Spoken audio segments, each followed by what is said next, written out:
All right, finished episode 3. It is getting better, getting a lot better. They really did a good job of following the book for the most part in this episode. I love how right off the bat you have um, Nynaeve, Lan, and Moraine in a group. You have Egwene and Perrin in a group, and then you have Mat and Rand in a group, and they meet. And they go through the towns and everything. They meet Tom, Marilyn. That's key, keeping Tom in that group. Then you have um, Egwene and Perrin meet the Tinkers. That's awesome. That's super spot on, dead on with the books. And then that part changes a little bit, like with Nynaeve and Lan and Moraine, where she's injured badly and still kind of down for the count. But we're working with it. They're doing a good job of staying true. Lots of quotes, lots of parts from the books. It's good to see that. Just a little perspective. The This has all been weeks, right? From them leaving Monsfield to now. That's been weeks. So, we're Egwene and Perrin are out there in the wilderness. They're starving to death. They're freezing to death. It's been who knows how long since they've had a real meal. You know, and it seems kind of like it's wintry out or cold outside. So, even the animals are used to hunting and everything have all gone under for the winter. So they're having a hard time finding food and everything. Um, we were in the first episode of this. We talked about how we were bummed that there was no Tom Marilyn, a Gleeman, and sure enough, he pops up in this episode in that little town, and they do a good job of reeling him in.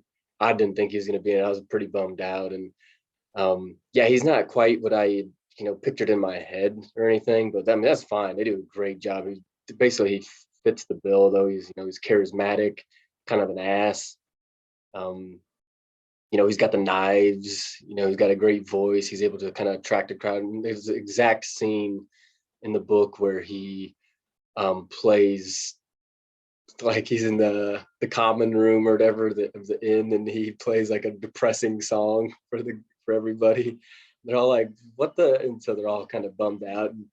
And, he's all offended that they don't understand the level of what a expert he is.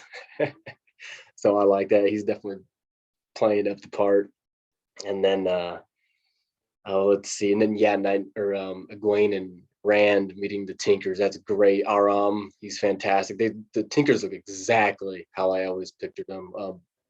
The the ethnicity, the traveling, the bright colors and everything, the blankets and all that. That's all key. They really describe the little traveling houses or whatever they on the wheels. Those are all super bright colors. So are the blankets and everything, and they have like really good food, the home cooked food. The dogs, big old dogs. I think they're like mastiffs in the books. So dogs play the part too. So that's key. The dogs. And the whole looking for the song, that all comes into play. So I was really pleased with all of that. I was really a fan. I mean, and so they did, they brought in the Aiel.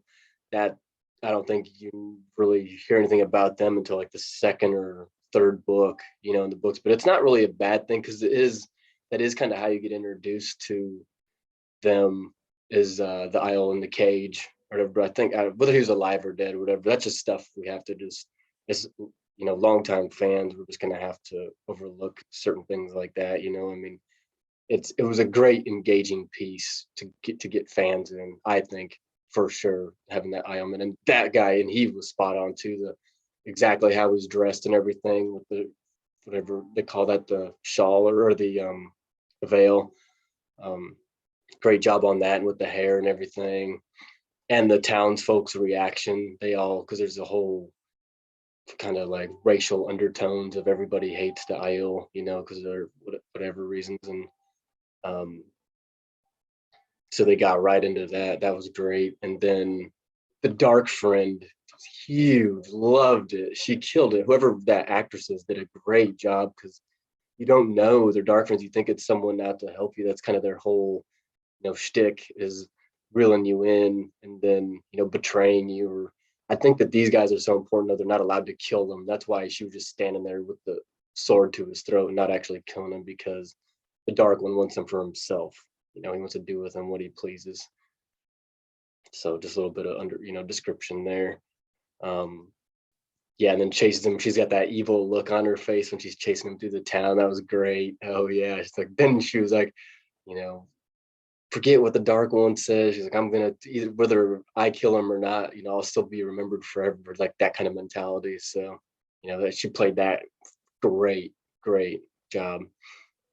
And then Tom bailing him out, and then Tom's got kind of this, he doesn't want to have it, but he's kind of got like this good side, he's trying to hide it in this, ramshackle town where everyone's kind of like roughneck, as we see throughout the episode that they are. And but he can't help it, kind of until he's got like some kind of an emotional tie to Matt right away. I mean, he obviously must have kind of followed Matt after their initial run and after burying the Aiel because he popped up out of nowhere with those knives, so he must have been thinking that Matt was going to get up into more trouble. So which plays great because Matt, I think there's some kind of bond forming there, which is a good thing to see. And then what else? There was something I was gonna. Yeah, them going hungry. Yeah, that.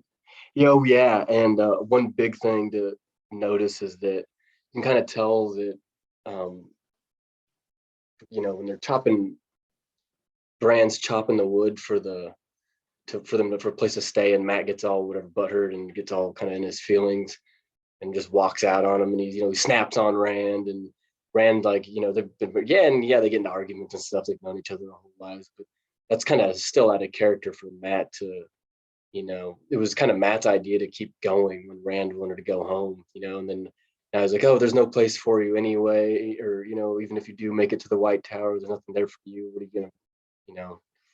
Um, so that's key. Be paying attention to that. I want to be paying attention to that as the series progresses, as his kind of attitude, because that's gonna um, be something dun dun dun important.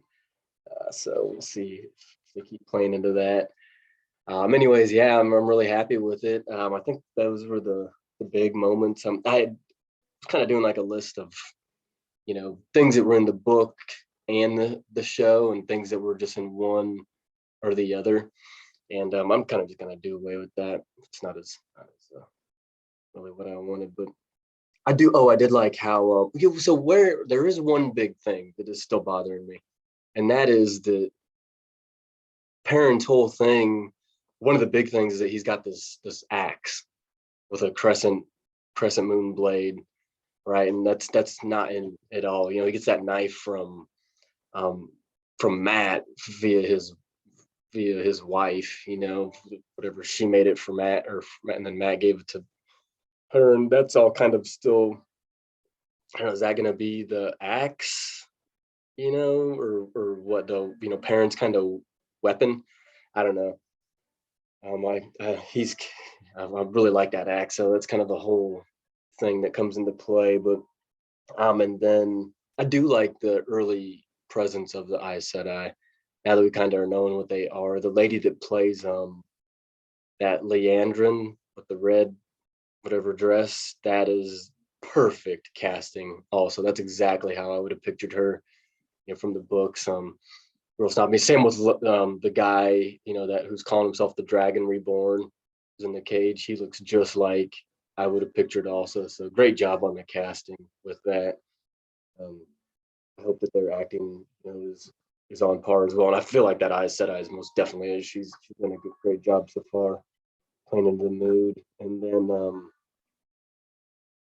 yeah, the only other thing really bugging me is that how they're making Matt out to kind of be just a thief, a common thief who steals. He would not take from a dead man. you know, even who's broke that he's always kind of had this honor, you know, and even though he's kind of a brat and he gambles and drinks and, you know, chases women and all this, he doesn't steal and he doesn't rob the dead, you know. I mean, so I guess I can kind of maybe see where they're going with it, where if he matures and, you know, they start showing this other side of him eventually, where he kind of has to grow up and, you know, I don't know. I don't want to give away any spoilers, so I'll just kind of leave that at that. But yeah, there's a lot of hope in here.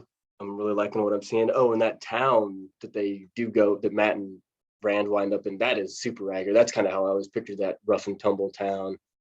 Um, Couple characters that didn't show up, you know, that were only in the books, like during that town. That was kind of hoping to see if the show ever saw the light of day. But you know, you just kind of have to move on and just be happy with what we have. You know, I am hopeful. They are definitely doing a lot better job. So um yeah, that's gonna be all for this episode, but I'll definitely be looking forward to logging back on Friday night after episode 4. So stay tuned, y'all, and I will be back. May the light be with you.